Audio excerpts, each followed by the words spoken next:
Gentiles amigos, sin duda, la invasión de Rusia a Ucrania representa un parteaguas en el orden mundial vigente. De eso conversaremos en los próximos minutos con el general de división diplomado de Estado Mayor retirado, el general Roberto Vadillo Martínez, a quien saludo con el afecto de siempre. Mi general, buenas tardes. Me siento muy honrado de poder conversar con usted.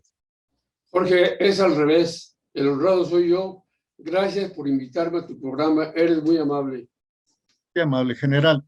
En lo personal, su servidor considera que detrás de todo esto hay un acuerdo para que en un futuro cercano ya, el mundo se acostumbre a un modelo tripolar, con Rusia en Eurasia, con Estados Unidos en América y Europa Occidental, y con China en la zona del Pacífico lejano.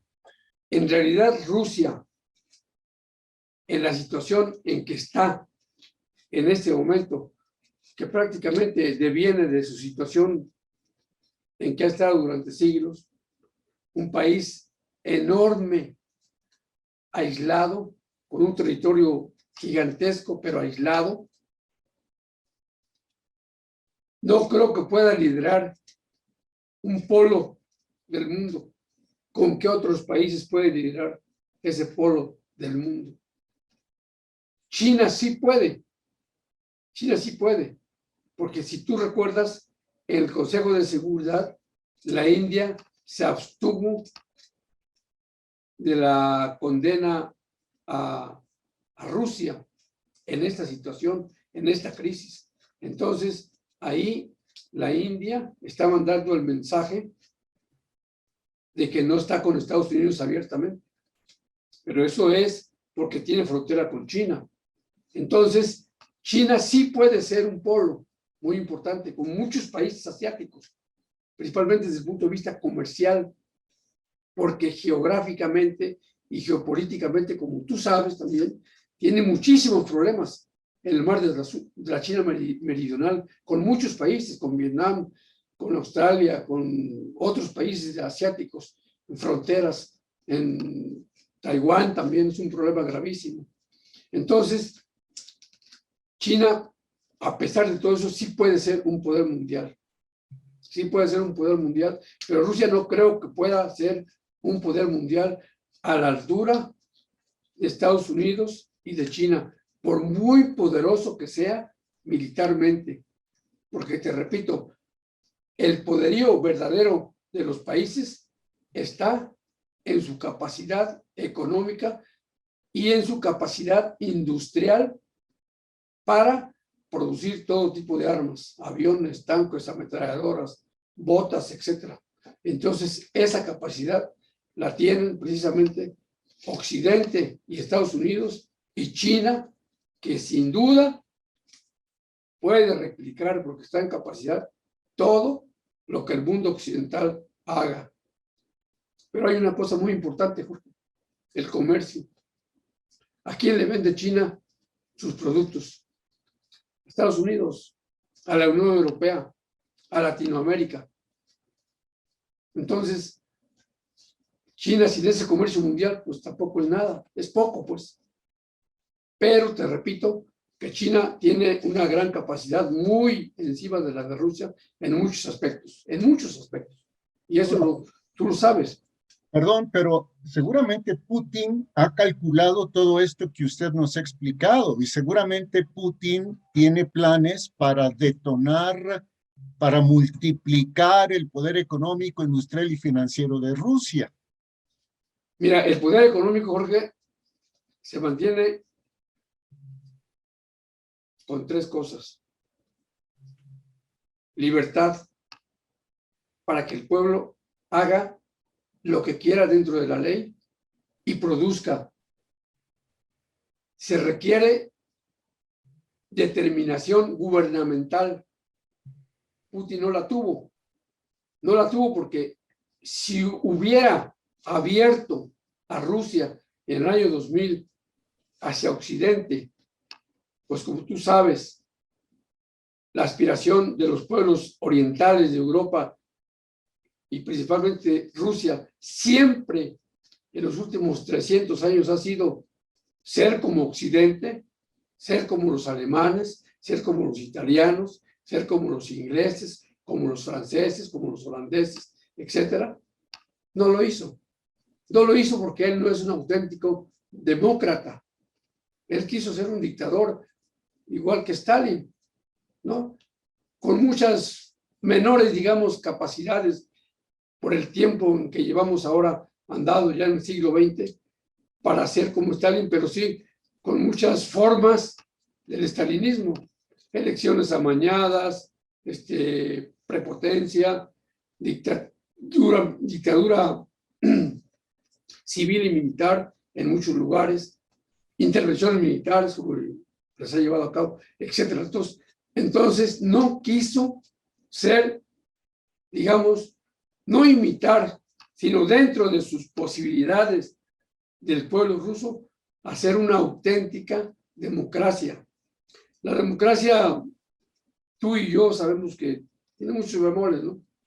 Tiene muchos inconvenientes, tiene muchas cosas, pero en un momento dado sirve para que los pueblos avancen. Y el tercer punto de Rusia en su contra es su población.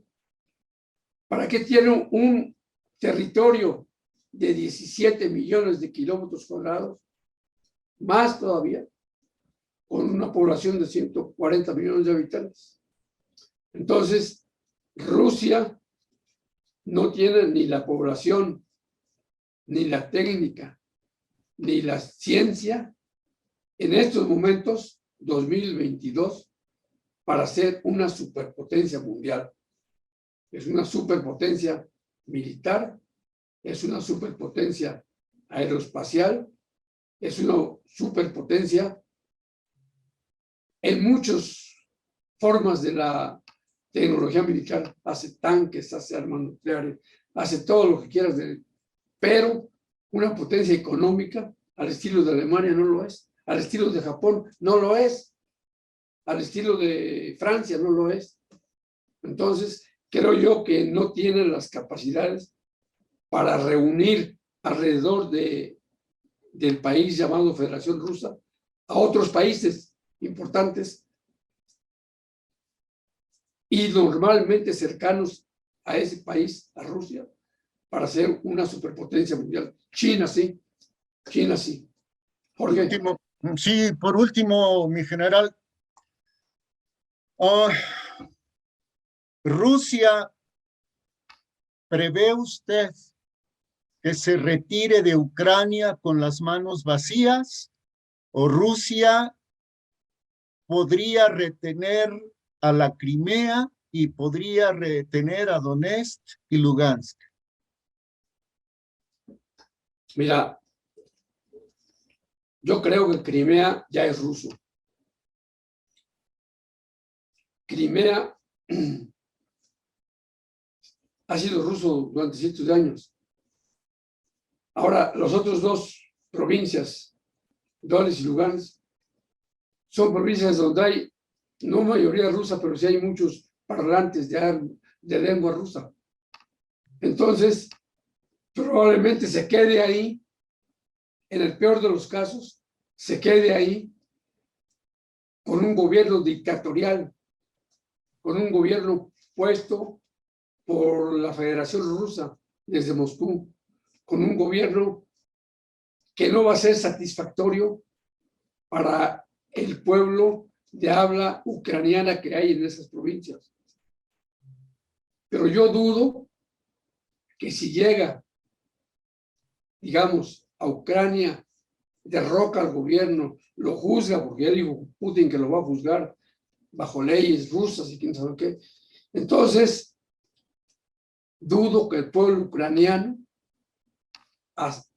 que es de más de 40 millones de habitantes, acepte un gobierno dictatorial y tiránico por muchos lazos que tengan los rusos con los ucranianos. Tienen lazos de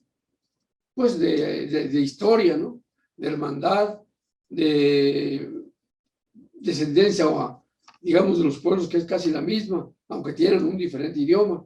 Entonces, dudo que Putin se aislaría mucho más del mundo en caso de que llegara a Kiev, a Ucrania, y, digamos, sojuzgar a todo el país, y Ucrania, además, le opondría una terrible resistencia, apoyado seguramente por los países europeos. Jorge.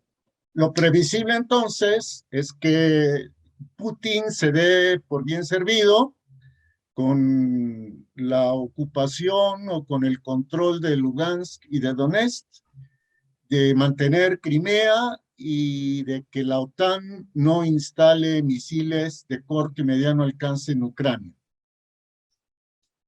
Mira, el asunto de la OTAN con Ucrania y con Finlandia y con Suecia es de que el derecho internacional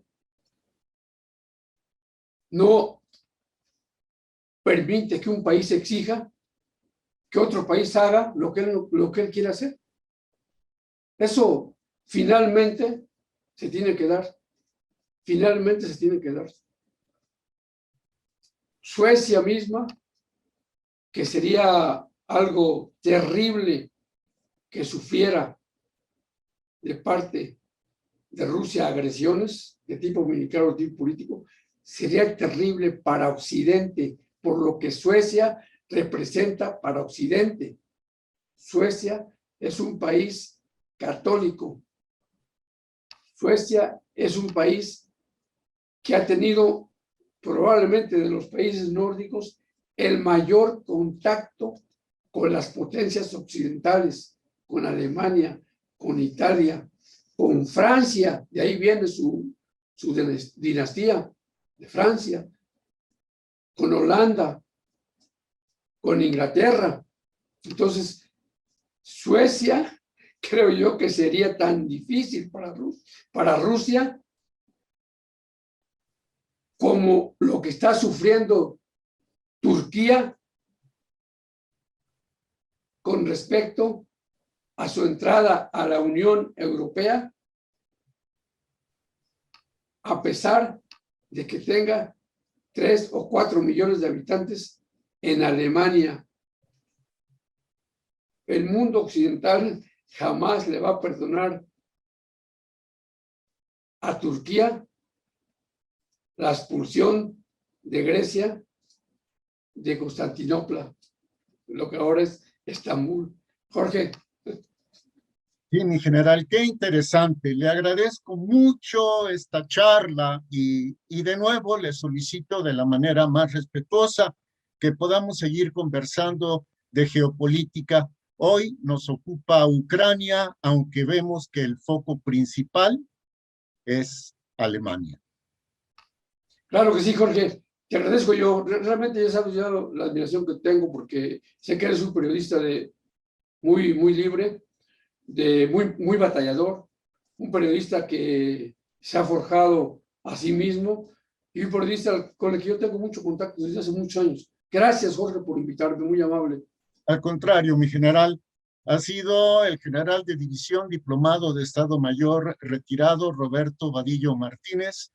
Él entregó 50 años de su vida al servicio de las Fuerzas Armadas en el Ejército Mexicano y, bueno, ha escrito diversos libros, ya lo hemos comentado en otras ocasiones.